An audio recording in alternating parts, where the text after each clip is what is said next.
আজকের class chemistry থেকে। আজকের ক্লাস পদার্থের ধর্ম।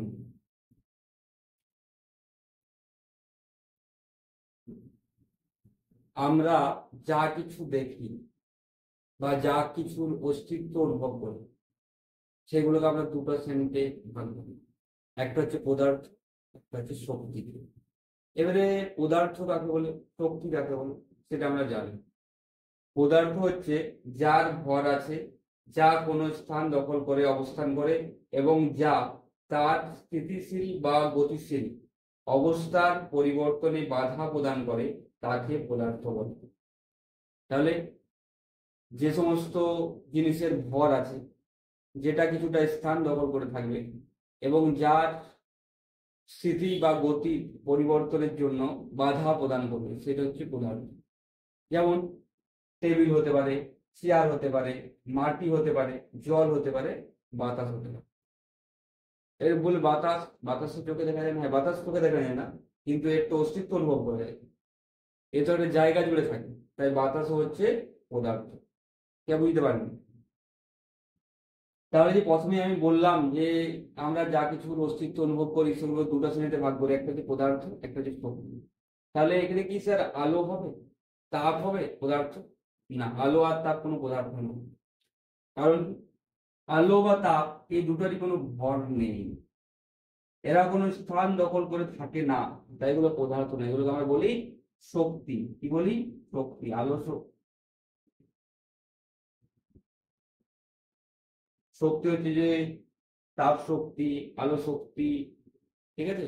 আলোক শক্তি বলি যেটা, লাইট এনার্জি, হিট এনার্জি, এগুলো এনার্জি। কারণ এদের কোনো ভর নেই, এরা কোনো স্থান দখল করে না, তাহলে সেগুলোকে আমরা পদার্থের মধ্যে রাখতে পারবো। তাহলে এই জায়গাটুকু জিস্ট হচ্ছে যে আমাদের যে সমস্ত জিনিসের ভর আছে, যারা কিছুটা স্থান দখল করে থাকে, যাদের অবস্থার পরিবর্তনে বাধা দেয়, সেগুলো হচ্ছে যে সব পদার্থ। ঠিক আছে? যেমন টেবিল হতে পারে, চেয়ার হতে পারে, মাটি। তাহলে আমরা যেগুলো দেখি ম্যাক্সিমাম গুলো হচ্ছে পদার্থ। আর কিছু আছে যেগুলো শক্তি, যেগুলো কোনো স্থান দখল করে থাকে না, যেগুলো ভর নেই, এগুলো হচ্ছে শক্তি। যেমন হচ্ছে আলোক শক্তি, তাপ শক্তি। এরপর দেখি আমরা পদার্থের ভাগ। পদার্থকে যদি গঠনের উপর ভিত্তি করে, পদার্থের অবস্থার উপর ভিত্তি করে একটা ভাগ হবে, পদার্থের গঠনের উপর ভিত্তি করে একটা ভাগ হবে। এখানে পদার্থের গঠনের উপর ভিত্তি করে পদার্থকে দুটো ভাগে ভাগ করে যায়, একটা হচ্ছে সমসত্ব পদার্থ আর একটা হচ্ছে অসমসত্ব পদার্থ। সমসত্ব পদার্থ কোনগুলো? যে সমস্ত পদার্থের সমস্ত অংশের গঠন আর ধর্ম একই। যে সমস্ত পদার্থের সমস্ত অংশের গঠন আর ধর্মটা একই রকম। কিরকম? যদি বলি আমি অক্সিজেন, অক্সিজেন মানে কি? মানে O2 স্যার। এই অক্সিজেনের যদি দেখা হয়, একটা অক্সিজেন যদি না হয়, 1 মোল অক্সিজেন নেওয়া হয়, সেক্ষেত্রে দেখা যাবে অক্সিজেনের পুরো জায়গা জুড়ে অক্সিজেনের ধর্ম, অক্সিজেনের গঠন সেম হবে। ঠিক আছে? তাহলে অক্সিজেন একটা হচ্ছে সমসত্ব পদার্থ। এরপর এই আরেকটা কি আছে? অসমসত্ব পদার্থ। অসমসত্ব পদার্থ তাহলে কি হবে স্যার? তার উল্টোটা হবে। উল্টো মানে কি? মানে যদি গঠন আর ধর্ম একই রকম না হয়, সমস্ত অংশের গঠন আর ধর্ম একই রকম না হয়, তার মানে কি? মানে বিভিন্ন অংশের গঠন বিভিন্ন হবে, একই হবে না। সেরকম উদাহরণ কি আছে? বায়ু আছে। বায়ুতে যদি বলি আমি, বায়ুতে কি হয়? বায়ুতে অনেক কিছু জিনিস আছে। বায়ুতে কি কি আছে? অক্সিজেন আছে। বায়ুতে কি আছে? বায়ুতে যদি দেখি অক্সিজেন আছে, নাইট্রোজেন আছে, কার্বন ডাইঅক্সাইড আছে, জলীয় বাষ্প আছে, আরো অনেক কিছু আছে। ঠিক আছে?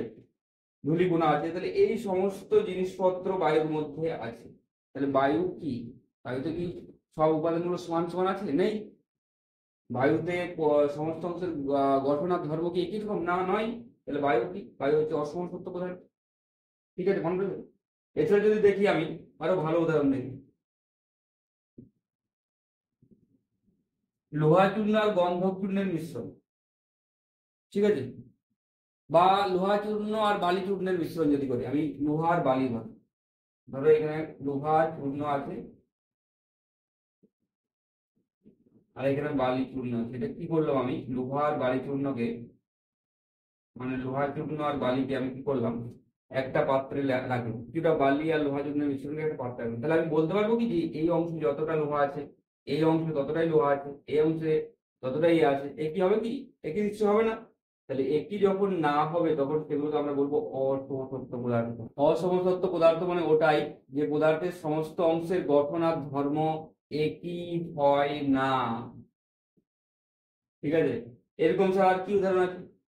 লোহা চূর্ণ গন্ধক চূর্ণের মিশ্রণ আছে, কাদা জল আছে, বারুদ আছে। ঠিক আছে, এরপরে আমরা যদি দেখি যে সমসত্ব পদার্থ যেটা আমি বললাম, যেখানে প্রত্যেকটা অংশের ধর্ম আর গঠন একই, সেরকম পদার্থকে আমরা দুটো ভাগে ভাগ করি। কি কি? একটা হচ্ছে বিশুদ্ধ পদার্থ আর একটা হচ্ছে মিশ্র পদার্থ। সেই বিশুদ্ধ পদার্থ কথা বলবো আমরা। বিশুদ্ধ পদার্থতে কি হয়? বিশুদ্ধ পদার্থ মানে কি? মানে যেগুলো একটাই একই রকম উপাদান নিয়ে গঠিত। যেমন হচ্ছে অক্সিজেন হতে পারে, নাইট্রোজেন হতে পারে, কার্বন ডাইঅক্সাইড হতে পারে, জল হতে পারে, অ্যালুমিনিয়াম হতে পারে। এগুলো হচ্ছে যে একই রকম আছে, মানে দুটো পদার্থের মিক্সার নয়, সেগুলো হচ্ছে বিশুদ্ধ পদার্থ। ঠিক আছে, এগুলো সিঙ্গেল। আর এখানে মিশ্র পদার্থ কি, দুটো পদার্থ আলাদা পদার্থের যখন মিক্সার হয় এবং সেগুলো যখন প্রত্যেকটা অংশের গঠন আর ধর্ম একই রকম হবে, তখন সেগুলোকে আমরা বলবো মিশ্র পদার্থ। যেমন কি? যেমন স্যার লবণ জলের মিশ্রণ, স্যালাইন ওয়াটার বলতে পারি আমরা। আমরা বলতে পারি শরবত। শরবত মানে কি? চিনি আর জল।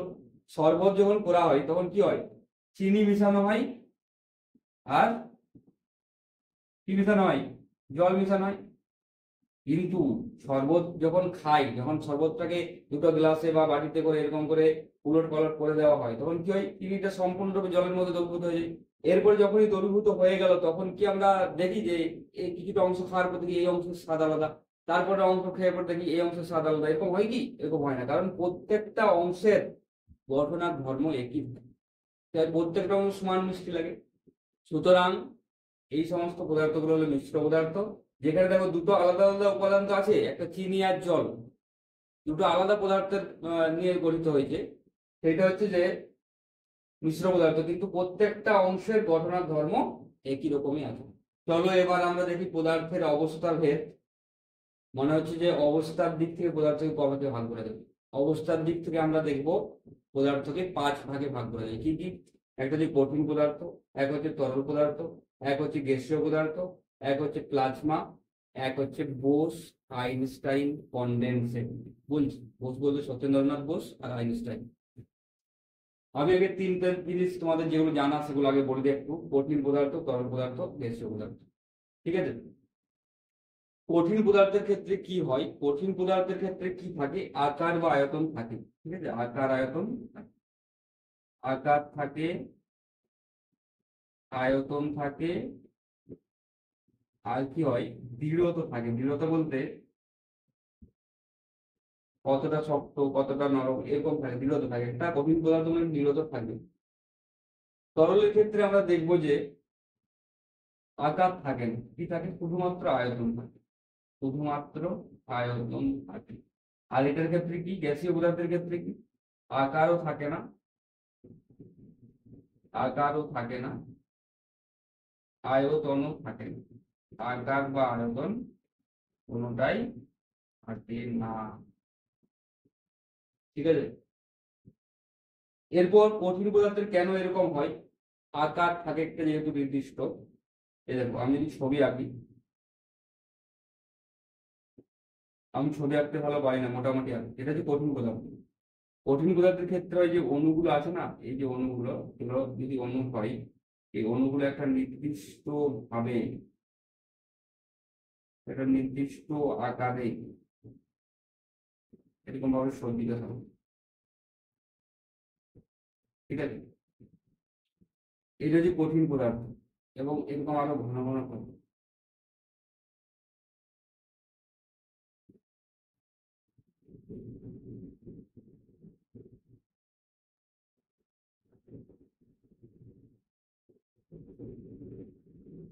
তাহলে আমরা কি দেখলাম? কঠিন পদার্থের ক্ষেত্রে পদার্থের যে অণুগুলো থাকে সেগুলো কি হয়?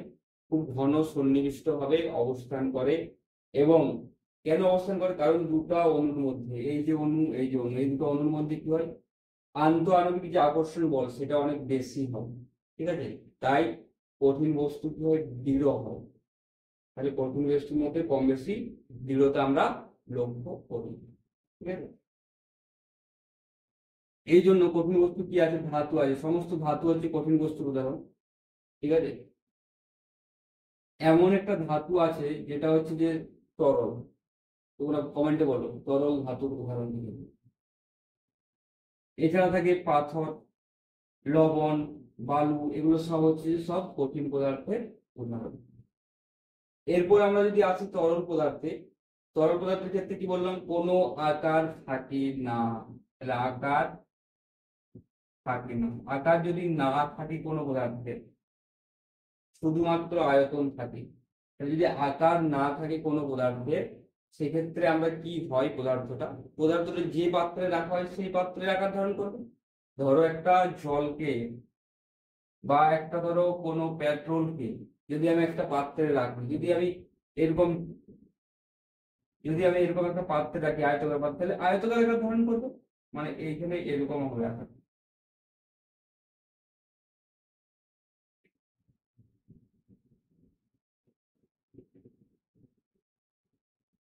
এটা হচ্ছে তরল পদার্থের যেহেতু আকার থাকে না, শুধুমাত্র আয়তন থাকে, তাহলে যে পাত্রে রাখা হয় সেই পাত্রের আকার ধারণ করবে। এরকম উদাহরণ কি আছে, জল আছে, পেট্রোল আছে, কেরোসিন আছে, তাই তো। এবং তরল পদার্থের ক্ষেত্রে যে অণুগুলো থাকে সেগুলো কঠিন পদার্থের থেকে একটু দূরে দূরে থাকে। কেমন, আমি যদি অণু দেখাই, এটা উদাহরণ দেখালাম আমি তরলটা, ঠিক আছে। এমনি যদি আমি অণুগুলোর অবস্থান আমি দেখাই, তাহলে ছবিটা এরকম আসবে। এই একটা অণু, এই একটা অণু, এই একটা অণু, এইও, এইও, এই, মানে এইরকম থাকে, ঠিক আছে। অণু তো থাকে কিন্তু কঠিন পদার্থের থেকে একটু ফাঁকা ফাঁকা থাকে, গ্যাপ থাকে, এত ঘন সন্নিবিষ্ট অবস্থা এখানে থাকে না, ঠিক আছে। কঠিন পদার্থের অণুগুলোর মধ্যে আন্তঃ আণবিক আকর্ষণ বলটা অনেক বেশি হয়, সেই তুলনায় তরলে কম হয়। এই যে দুটো অণুর মধ্যে যে আকর্ষণ বলটা, যেটাকে আমরা আন্তঃ আণবিক বল বলি, সেটা কি হয়, অনেকটা কম হয় তার তুলনায়, কঠিনের তুলনায়, ঠিক আছে। তাহলে এই গেল তরল পদার্থ। বা উল্টো দিকে বলতে পারি, এটা আন্তঃ আণবিক বল অনেক বেশি হওয়ার জন্য, বা দুটো অণুর মধ্যে পারস্পরিক আকর্ষণ বল বেশি হওয়ার জন্য এটা কম জায়গার মধ্যে থাকে বা দৃঢ় হয়। তাহলে তরল পদার্থের ক্ষেত্রে কি হয়, এই আন্তঃ আণবিক আকর্ষণ বলটা অনেক কম, যার ফলে কি হয়, তরল পদার্থটা দৃঢ় হয় না, তরল পদার্থটা ছড়িয়ে ছিটিয়ে থাকে, এর নির্দিষ্ট আকার থাকে না, ঠিক আছে। এরপর যদি দেখি গ্যাসের ক্ষেত্রে, মজাটা ধরো, গ্যাসের ক্ষেত্রে কি হয়, আরো দূরে দূরে থাকে, কারণ গ্যাসের আকারও নেই, আয়তনও নেই। তাহলে গ্যাস যে পাত্রে থাকবে ও নিজের মতো থাকবে, ও গ্যাস পাত্রের আকার নেবে না, কি করবে, ও নিজের মতো থাকবে, পুরো পাত্র জুড়েই থাকবে। কিরকম, এইখানে একটা অণু থাকলো তো এইখানে একটা থাকবে, এইখানে থাকলো এইখানে থাকবে, এইখানে থাকলো এইখানে থাকবে, এইরকম ভাবে থাকে গ্যাসের অণু, অনেকটা দূরে দূরে ছড়ানো অবস্থায় নিজের মতো থাকে, কারণ এর আকারও নেই, আয়তনও নেই। এই পাত্রে থাকলে পাত্রের আকার নেবে না, গ্যাস অণুগুলো প্রায় মুক্তভাবে চলাচল করে, এদের পুরো এনার্জিটা হচ্ছে গতিশক্তি, ঠিক আছে। তাহলে এই যে হলো তিনটা পদার্থকে আমি ধরেন, কঠিন পদার্থ, তরল পদার্থ আর গ্যাসীয় পদার্থ। এদের মধ্যে, এই গ্যাসীয় পদার্থের মধ্যে কি হয়, আন্তঃ আণবিক আকর্ষণ বল যেটা বললাম সেটা কি অনেক কম হয়। তাহলে যদি আন্তঃ আণবিক আকর্ষণ বলের ক্রমে আমি সাজাই, তাহলে কি হবে, কঠিন পদার্থের ক্ষেত্রে এটা যদি লিখি, আন্তঃ আণবিক আকর্ষণ বল, সেটা কি হবে, কঠিনের ক্ষেত্রে সব থেকে বেশি হবে, তারপরে তরল, তারপরে গ্যাস। এরপর আমরা দেখবো কঠিন থেকে তরল করা যাবে কি করে, কি করে তরল করা যাবে, তার তাপ দিতে হবে।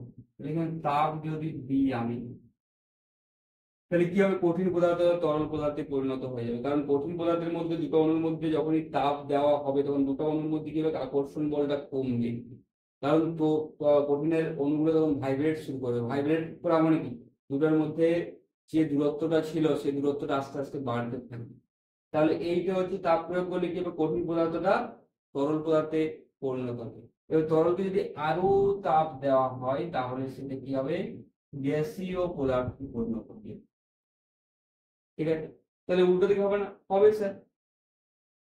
এরপরে আমি দেখবো কিছু কিছু কঠিন পদার্থ আছে যে তাপ দিলে সরাসরি গ্যাসীয় পদার্থ হয়ে যাবে, যেগুলোকে আমরা বলি ঊর্ধ্বপাতিত পদার্থ। আমি দেখাচ্ছি পরপর দিয়ে কিভাবে হয়, ঠিক আছে? তাহলে উল্টো দিকে যদি আমি গ্যাসীয় পদার্থ থেকে তরল পদার্থ হবে না, হবে, তার কি করতে হবে? তাপকে নিষ্কাশন করতে হবে, তাপ নিষ্কাশন করতে হবে। প্লাস প্লাস মানে তাপ প্রয়োগ করতে হবে, আর মাইনাস মানে হলো তাপ নিষ্কাশন করতে হবে। তাহলে তরল থেকে কঠিন হবে না, হবে তো স্যার?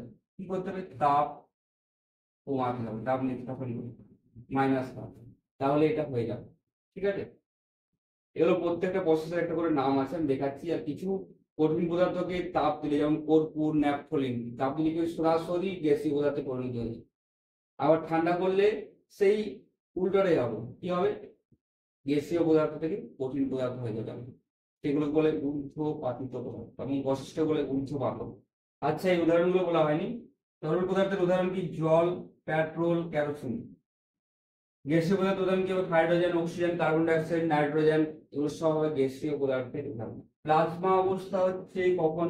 প্লাজমা অবস্থাতে যদি গ্যাস আয়নিত হয়, কি বললাম? গ্যাস আয়নিত হলে প্লাজমা অবস্থা। গ্যাস আয়নিত হলে, গ্যাস আয়নিত হলে প্লাজমা অবস্থার সৃষ্টি হয়। এবং যখন প্লাজমা অবস্থায় থাকে কোনো একটা পদার্থ, সেই অবস্থায় কি হয়? আমাদের যে তড়িৎ ক্ষেত্র এবং চৌম্বক ক্ষেত্রের প্রভাব সব থেকে বেশি হয়। তাহলে একটা পদার্থ যদি প্লাজমা অবস্থায় থাকে, সেক্ষেত্রে আমাদের তড়িৎ ক্ষেত্র এবং চৌম্বক ক্ষেত্রের প্রভাব সব থেকে বেশি হয়। এরপর চলে আসি বোস আইনস্টাইন কনডেনসেট বা বোস আইনস্টাইন ঘনীভবন। এটা হচ্ছে এমন একটা অবস্থা যেখানে তরলীকৃত বা তরলীভূত বোসন কণা কি হয়? পরম শূন্য উষ্ণতার কাছাকাছি ঠান্ডা হয়। এই অবস্থায় বোসনের একটা বৃহৎ অংশ সর্বনিম্ন কোয়ান্টাম স্তর দখল করে। এটা আবিষ্কার করেছিলেন কে? বোস এবং আইনস্টাইন মিলে। মানে বোস আগে একটা প্রস্তাব দিয়েছিলেন, আইনস্টাইন পরে সেটাকে একটা ভবিষ্যৎবাণী করেছিলেন। সেটা হচ্ছে পদার্থের পঞ্চম অবস্থা। কি বলা হয়? পদার্থের পঞ্চম অবস্থা। এইটা এতটা ইম্পর্টেন্ট না, কিন্তু বাকিগুলো ইম্পর্টেন্ট। ঊর্ধ্বপাতন। ঊর্ধ্বপাতন কি? একটা কঠিন পদার্থ, আমরা কি দেখলাম? তাপ দিলে কঠিন পদার্থ থেকে তরল হবে, তরল থেকে গ্যাস হবে, এটাই নিয়ম তো। কঠিন থেকে প্রথমে কি হবে? কঠিন থেকে প্রথমে তরল হবে। যখনই তাপ প্রয়োগ করবো, কঠিন থেকে কি হবে? তরল হবে, তরল থেকে কি হবে? গ্যাস হবে। কিন্তু কিছু পদার্থ এমন আছে যেগুলো কঠিন থেকেই সরাসরি গ্যাসে পরিণত হবে, সেইগুলোকে আমরা বলি ঊর্ধ্বপাতক পদার্থ বা ঊর্ধ্বপাতিত পদার্থ। যেমন হচ্ছে কর্পূর আছে, আয়োডিন আছে, সালফার আছে, বেনজোইক অ্যাসিড আছে, ন্যাপথলিন আছে, আয়োডোফর্ম আছে। ঠিক আছে? দেখবে ন্যাপথলিন আমরা ব্যবহার করি যখন কোনো ব্যাগের ভিতরে কোনো জামা কাপড় রাখা থাকে বা বাক্সের ভিতরে জামা কাপড় রাখা থাকে, তখন ন্যাপথলিন ইউজ করি। ন্যাপথলিন দিলে কি হয়? জামা কাপড় ভিজে যায়? ভিজে যায় না। কি হয়? সরাসরি গ্যাসে পরিণত হয়ে যায়, ঠিক আছে? তরল অবস্থায় আসে না। তাহলে এই গেল ঊর্ধ্বপাতন। ঊর্ধ্বপাতন মানে কঠিন থেকে গ্যাসে, আবার গ্যাসকে যদি ঠান্ডা করে সরাসরি কঠিনে আসবে, সেটা হচ্ছে ঊর্ধ্বপাতন। প্রসেসটার নাম হচ্ছে ঊর্ধ্বপাতন, আর এই পদার্থগুলোকে বলা হয় ঊর্ধ্বপাতিত পদার্থ। চলো এরপর দেখি হালকা গ্যাস। সবচেয়ে হালকা গ্যাস যদি বলি, তাহলে অ্যান্সার হবে হাইড্রোজেন। ঠিক আছে? হাইড্রোজেনের পরে হালকা গ্যাস হচ্ছে হিলিয়াম। ওই জন্য 1, 2 করে দিই। সবচেয়ে হালকা গ্যাস বললে হাইড্রোজেন অ্যান্সার হবে, এবং হাইড্রোজেনের পরে পরবর্তী যে হালকা গ্যাস সেটা হচ্ছে হিলিয়াম। বিমানের টায়ার ও বেলুনে কি ভরা হয়? গ্যাস বেলুনে কি ভরা হয়? হিলিয়াম গ্যাস ভরা হয়। স্যার আপনি বললেন হাইড্রোজেন সবচেয়ে হালকা গ্যাস, তাহলে হিলিয়াম কেন ভরা হয়? হাইড্রোজেন যেমন হালকা, হাইড্রোজেন হচ্ছে দাহ্য গ্যাস। কি বললাম? দাহ্য গ্যাস। হাইড্রোজেন হচ্ছে দাহ্য গ্যাস। হাইড্রোজেন দাহ্য হওয়ার কারণে কি হয়? গ্যাস বেলুন বা বিমানের টায়ারে কি ব্যবহার করা হয়? হিলিয়াম গ্যাস ব্যবহার করা হয়। এরপরে আমরা দেখব কৃত্রিম যে শ্বাস প্রশ্বাস নেওয়া হয়, কৃত্রিম শ্বাস প্রশ্বাস। ঠিক আছে? তখন আমরা কি ব্যবহার করি? যেটা আর্টিফিশিয়াল ভেন্টিলেশন, সেটা কি ব্যবহার করি হাসপাতালে? সেটা অক্সিজেন আর হিলিয়ামের মিক্সচার, অক্সিজেন আর হিলিয়ামের মিক্সচার ইউজ করা হয়। এরপর সমুদ্রের নিচে গভীরতায় যাওয়ার জন্য আমরা কি ইউজ করি? অক্সিজেন প্লাস নাইট্রোজেন, অক্সিজেন আর নাইট্রোজেনের একটা মিক্সচার ইউজ করি সমুদ্রের নিচে গভীরে যাওয়ার জন্য। অক্সিজেন আর নাইট্রোজেনের একটা মিক্সচার আমরা ইউজ করি। ফুটবলে যে গ্যাস ভরা হয়, ফুটবলে কি গ্যাস ভরা হয়? ফুটবলে নাইট্রোজেন গ্যাস ভরা হয়, ঠিক আছে? ফুটবল না শুধু, এখন দেখবো আমরা গাড়ির যে টায়ার গুলো হয়, সেই গাড়ির টায়ারেও নাইট্রোজেন গ্যাস ভরা হয়, ঠিক আছে? নাইট্রোজেন গ্যাস তাড়াতাড়ি গরম হয়। এরপর কি আছে? বাড়িতে ব্যবহৃত গ্যাস এলপিজি, সেগুলো কি আকারে থাকে? তরল আকারে থাকে। কি থাকে? তরল আকারে থাকে। ওগুলোর নিজস্ব কোনো গন্ধ নেই, মানে ওগুলাতে গন্ধের জন্য কি হয়? ইথাইল মারক্যাপটান যোগ করা হয়। কি যোগ করা হয়? ইথাইল মারক্যাপটান। এই ইথাইল মারক্যাপটানটা কি? স্যার একটা যৌগ। কেন যোগ করা হয়? গন্ধের জন্য যোগ করা হয়। কেন? গন্ধ না থাকলে কি হবে স্যার? যদি গ্যাস লিক করে তাহলে আমরা বুঝতে পারবো না, এটা মনে রাখতে হবে, পরীক্ষা আসে। ইথাইল মারক্যাপটান। এলপিজি বলো liquefied petroleum gas, liquefied,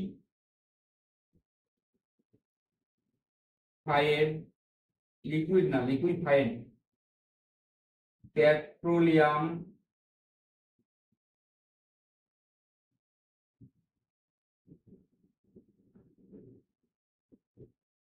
gas. এরপর তোমরা বলবে আমাকে, ধরো একটা বেলুন আছে, একটা বেলুন আছে, আরেকটা বেলুন, একটাই অক্সিজেন রাখা আছে, ঠিক আছে, আর একটাই হাইড্রোজেন রাখা আছে, এবং দুটোর অনুসংখ্যা সেম, মানে যতগুলো অক্সিজেন অণু আছে ততগুলো এখানে হাইড্রোজেন অণু আছে। যদি একটা পিন দিয়ে দুটো বেলুনকে ছিদ্র করা হয়, ধরো একজন লোক একটা পিন দিয়ে এটাকে ছিদ্র করছে, একজন লোক একই সময়ে ওই পিন দিয়ে এটাকে ছিদ্র করবে, তাহলে কি হবে? হাইড্রোজেন যে বেলুনটা আছে সেটা তাড়াতাড়ি সংকুচিত হবে। বেনজোয়িক অ্যাসিড, যেটা বেনজোয়িক অ্যাসিড কি কাজে ব্যবহার করে? খাদ্য সামগ্রী সংরক্ষণে ব্যবহৃত হয়। বেনজোয়িক অ্যাসিড খাদ্য সামগ্রী সংরক্ষণে ব্যবহৃত হয়। সামুদ্রিক ঘাস যেটা ল্যামিনারিয়া, ল্যামিনারিয়া কি? এক ধরনের সামুদ্রিক ঘাস, যেখান থেকে কি পাওয়া যায়? আয়োডিন পাওয়া যায়। কি পাওয়া যায়? আয়োডিন পাওয়া যায়, ঠিক আছে? সমুদ্রের জল থেকে কি পাওয়া যায়? সোডিয়াম পাওয়া যায়। সোডিয়াম কোথা থেকে পাচ্ছি আমরা? সমুদ্রের জলকে যখন গরম করি তখন কি হয়? লবণ তৈরি হয়। লবণে কি থাকে? লবণ মানে কি? টেবিল সল্ট মানে কি? NaCl, NaCl মানে কি? সোডিয়াম। তাহলে সমুদ্রের জল থেকে কি পাওয়া যায়? সোডিয়াম পাওয়া যায়। কোশ্চেন বি আসতে পারে, ঠিক আছে? আমরা এই ভিডিও শেষে কিছু কোশ্চেন দেখবো যেগুলো পরীক্ষায় এসেছে। আন্তঃআণবিক শক্তি কি? আমি একবার প্রথমেই বলেছি, একটু ডিটেলসে বলছি। আন্তঃআণবিক শক্তি কি? আন্তঃআণবিক শক্তি হচ্ছে এমন একটা শক্তি যার দ্বারা পদার্থের অণুগুলো কাছাকাছি থাকতে চায়। যে কোনো বস্তু বা যে কোনো পদার্থ ছোট ছোট অণু নিয়ে গঠিত, ঠিক আছে? এবং এই যে দুটো অণু, এই যে দুটো অণু, ধরো এই একটা অণু, এই একটা অণু, এই দুটো যে শক্তির জন্য কাছাকাছি থাকতে চাই সেটাকে আমরা বলি আন্তঃআণবিক শক্তি, ঠিক আছে?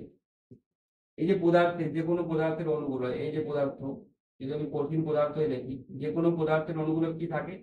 এরকম একটা নির্দিষ্ট আকারে এরকম ভাবে থাকে, ঠিক আছে? পাশাপাশি থাকে।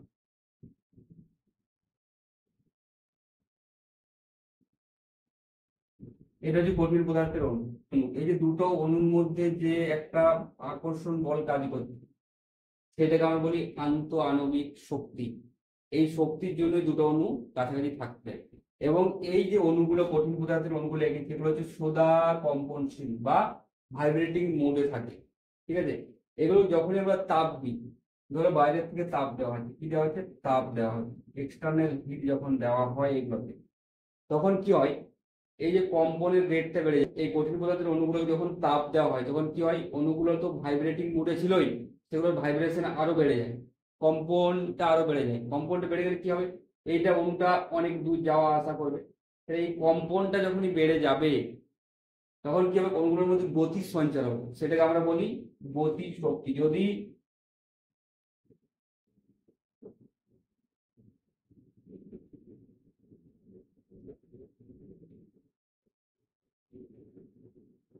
যদি আন্তঃআণবিক শক্তি যেটা রয়েছে, আন্তঃআণবিক শক্তির মানটা গতিশক্তির থেকে বেশি হয়, যদি আন্তঃআণবিক শক্তির মান গতিশক্তির থেকে বেশি হয়, তাহলে পদার্থটা একটা সুসজ্জিত ভাবে থাকবে, যেটা হচ্ছে কঠিন পদার্থের ক্ষেত্রে যেটা হয়। কঠিন পদার্থের ক্ষেত্রে কি হয়, আন্তঃআণবিক শক্তিগুলো গতিশক্তির থেকে বেশি হয়।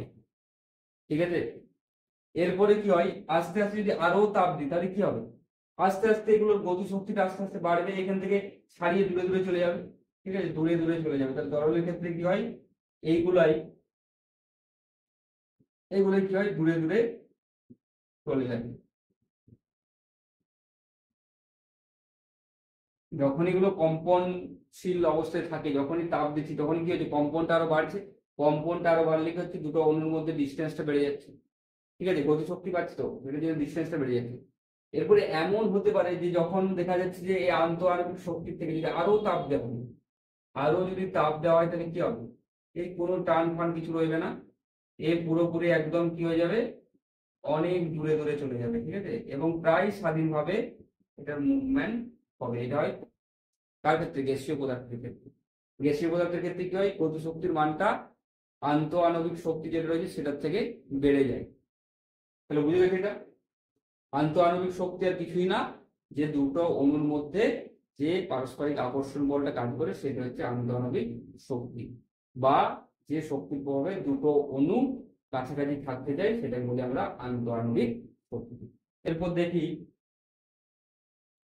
এরপর উপাদান এবং সংযুক্তি অনুসারে পদার্থকে আমরা দুটো ভাগে ভাগ করি, একটা হচ্ছে মিশ্রণ, একটা হচ্ছে খাঁটি বস্তু।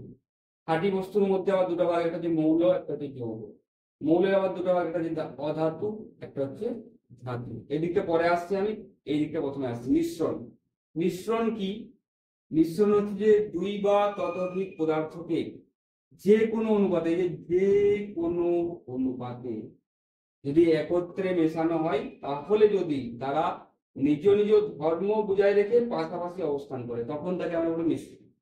ধরো এ একটা পদার্থ, বি একটা পদার্থ, এই দুটো পদার্থ কি করা হয়েছে, যে কোনো অনুপাতে মেশানো হয়েছে।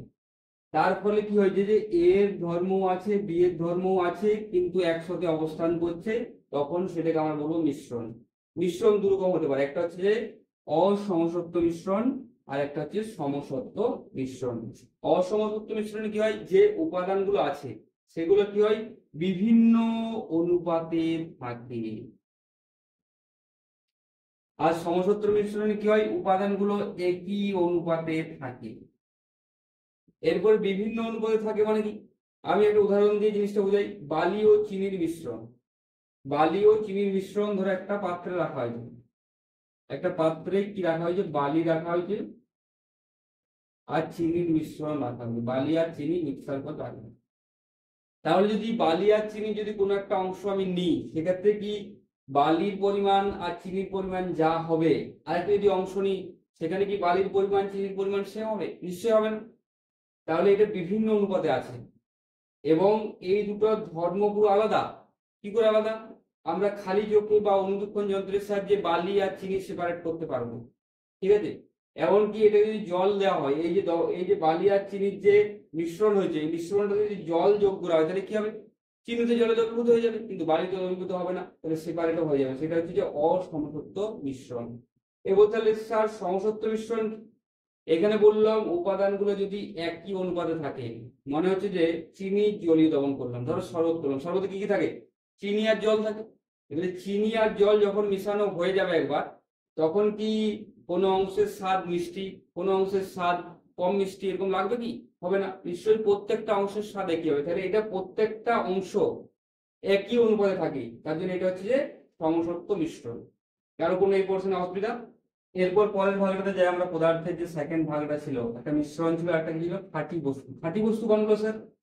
খাঁটি বস্তু হচ্ছে নির্দিষ্ট ও অপরিবর্তনীয় রাসায়নিক সংযুক্তি এবং ধর্ম বিশিষ্ট পদার্থকে খাঁটি বস্তু বলে। খাঁটি বস্তু কি? খাঁটি বস্তু যেটা রাসায়নিক সংযুক্তি সেটা চেঞ্জ হবে না। যেমন যদি বলি আমি হাইড্রোজেন, বা আমি যদি বলি সোনা, সোনার ক্ষেত্রে কি মানে রাসায়নিক সংযুক্তিটা চেঞ্জ হয়ে যাবে? বা সোনাকে যদি ভেঙে দিই তাহলে কি তামা পাওয়া যাবে বা রূপা পাওয়া যাবে? পাওয়া যাবে না। তাহলে সোনা হচ্ছে খাঁটি বস্তু। বিশুদ্ধ জল খাঁটি বস্তু। কারণ ওকে ভাঙলে যে হাইড্রোজেন আর অক্সিজেনই পাওয়া যাবে, যতবার ভাঙা হবে ততবার হাইড্রোজেন আর অক্সিজেনই পাওয়া যাবে। তাহলে খাঁটি বস্তুর ক্ষেত্রে কি হয়, অপরিবর্তনীয় এবং নির্দিষ্ট রাসায়নিক সংযুক্তি আর ধর্ম থাকে। খাঁটি বস্তুকে কয়টা ভাগে ভাগ করেছি, একটা হচ্ছে মৌল, একটা হচ্ছে যৌগ। মৌল কাদের দিকে বলেছি, মৌল হচ্ছে যে যে সমস্ত পদার্থকে বা যে সমস্ত বস্তুকে রাসায়নিক বিশ্লেষণ করে অন্য কোনো বস্তুতে রূপান্তরিত করা যায় না, সেগুলো হচ্ছে মৌল পদার্থ। যেমন হচ্ছে আমি যদি বলি সোনা, আমি যদি বলি রূপা, আমি যদি বলি তামা, এগুলো কি কি অন্য পদার্থে রূপান্তরিত করা যাবে রাসায়নিক বিশ্লেষণ করে? নিশ্চয়ই করা যাবে না। তার জন্য এগুলো হচ্ছে যে মৌল পদার্থ। স্যার তাহলে যৌগ পদার্থ কোনগুলো? যৌগ পদার্থ হচ্ছে সেই সমস্ত পদার্থ বা বস্তু যেগুলোকে রাসায়নিক বিশ্লেষণ করলে এক বা একাধিক মৌল পাওয়া যায়, সেগুলো হচ্ছে যৌগ। যেমন কি জল, যেমন কি বললাম জল, জলকে যদি ভাঙি তাহলে কি হবে, এটা একটা হাইড্রোজেন পাওয়া যাবে আর অক্সিজেন পাওয়া যাবে, তাই তো? হাইড্রোজেন আর অক্সিজেন পাওয়া যাবে, হাইড্রোজেন আর অক্সিজেন পাওয়া যাবে। তাহলে জলকে যদি ভাঙা হয় হাইড্রোজেন আর অক্সিজেন পাওয়া যাবে, তাহলে জল একটা কি পদার্থ, যৌগ পদার্থ। অপরপক্ষে হাইড্রোজেন কি পদার্থ, মৌল পদার্থ। আর অক্সিজেন কি পদার্থ, মৌল পদার্থ। ঠিক আছে, এবারে মৌল পদার্থের আবার দুটো ভাগ আছে, ধাতু অধাতু। আরেকটা ভাগ আমরা করবো ধাতু কর্ম। ধাতু হচ্ছে তাপ আর তড়িতের যদি পরিবাহী হয়, তাপ ও তড়িতের সুপরিবাহী, চকচকে কঠিন পদার্থ, সেটা হচ্ছে ধাতু। ঠিক আছে, কিছু এক্সেপশন আছে, সেগুলো আমি পরে দেখছি। যেমন ধাতু বলতে আমরা লিখতে পারি সোনা, রূপো, তামা, এগুলো সবই হচ্ছে ধাতু। স্যার অধাতু বলগুলো, যেগুলো তাপ তড়িতের সুপরিবাহী নয়, মানে তাপ তড়িৎ পরিবহন করে না যারা, সেগুলো হচ্ছে অধাতু। উদাহরণ কি হবে স্যার, নাইট্রোজেন হবে, ক্লোরিন হবে, এইগুলো হবে। চলো কতগুলো এক্সেপশন দেখে নিই। প্রথমে দেখো, কারণ তরল হলেও ধাতু। আমি কি বললাম, ধাতুরা সাধারণত কি হয়, কঠিন হয়। তাহলে পরীক্ষা আমি তরল ধাতু না, আমি প্রথমে আমরা জিজ্ঞাসা করলাম না কোশ্চেন, তাহলে কি অ্যান্সার হবে, সেটাকে পারদ। পারদ হচ্ছে তরল ধাতু, পরীক্ষা অনেকবার কোশ্চেন এসেছে। ধাতুরা সাধারণত কঠিন হয়, কিন্তু পারদ হচ্ছে তরল ধাতু। সবচেয়ে হালকা ধাতু কি, লিথিয়াম, পরীক্ষার জন্য VVI, very very important. Lithium আর সোডিয়াম হচ্ছে নরম আর হালকা ধাতু, ঠিক আছে? নরম হালকা ধাতু হচ্ছে লিথিয়াম আর সোডিয়াম। নরম ও হালকা ধাতু হচ্ছে লিথিয়াম আর সোডিয়াম, এবং সবচেয়ে হালকা ধাতু হচ্ছে লিথিয়াম। সিজিয়াম এবং গেলিয়াম নিম্ন গলনাঙ্ক বিশিষ্ট ধাতু। সিজিয়াম আর গেলিয়াম হচ্ছে ধাতুর উদাহরণ যেগুলো হচ্ছে গলনাঙ্ক নিম্ন, মানে সহজেই গলে যায়। আয়োডিন আর ক্ষীরক, এগুলো কি অধাতু হলেও চকচকে। আমরা কি বললাম, ধাতু সাধারণত কি হয়, চকচকে হয়, অধাতু চকচকে হয় না। কিন্তু আয়োডিন আর ক্ষীরক অধাতু হওয়া সত্ত্বেও চকচকে। ঠিক আছে, এরপরে একটা ভালো আছে যে গ্রাফাইট অধাতু হলেও তাপ তড়িতের সুপরিবাহী। আমরা জানি কি অধাতুরা তাপ তড়িতের কুপরিবাহী হয়, কিন্তু গ্রাফাইট হচ্ছে যে এমন একটা অধাতু যেটা তাপ ও তড়িতের সুপরিবাহী, তাই পরীক্ষায় খুব ইম্পর্টেন্ট। এরপর হচ্ছে ধাতু কল্প। ধাতু কল্প জিনিসটা কি, ধাতু কল্প হচ্ছে ধাতু আর অধাতু উভয়ের গুণ থাকে, ঠিক আছে? সেটা হচ্ছে ধাতু কল্প। যেমন হচ্ছে আর্সেনিক, অ্যান্টিমনি, এই পদার্থগুলোর মধ্যে ধাতুরও গুণাবলী আছে, অধাতুরও গুণাবলী আছে, তাই এগুলো হচ্ছে ধাতু কল্প। চলো এরপর দেখি আমরা পদার্থের পরিবর্তন। এটা দু রকম হতে পারে, একটা কি ভৌত পরিবর্তন আর একটা হচ্ছে রাসায়নিক পরিবর্তন। এখান থেকে পরীক্ষায় কোশ্চেন আসে, ভৌত পরিবর্তন কি? ভৌত পরিবর্তন হচ্ছে এমন একটা পরিবর্তন যেখানে অবস্থা বা বাহ্যিক অবস্থার পরিবর্তন ঘটে, ঠিক আছে, কিন্তু পদার্থের কোনো পরিবর্তন ঘটে না, মানে কোনো রাসায়নিক সংযুক্তির পরিবর্তন ঘটে না, সেগুলো হচ্ছে ভৌত পরিবর্তন। যেমন হচ্ছে আমরা বলি যদি মোমের গলন,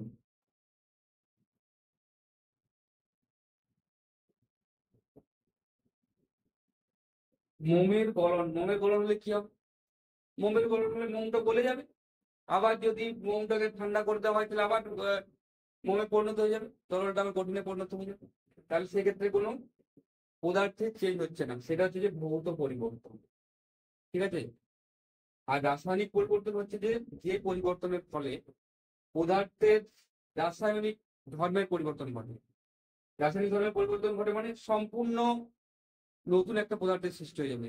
ওই পদার্থ সত্তা হারিয়ে সম্পূর্ণ একটা নতুন পদার্থের সৃষ্টি হবে, সেটা হচ্ছে রাসায়নিক পরিবর্তন।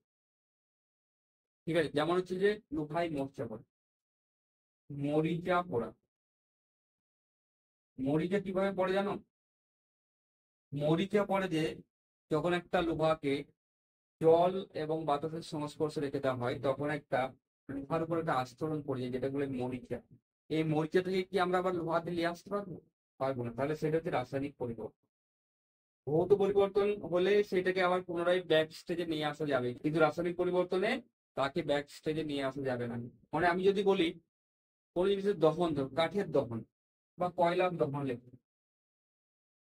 কয়লা দহন কি হবে? কয়লাকে দহন করলে কি হবে?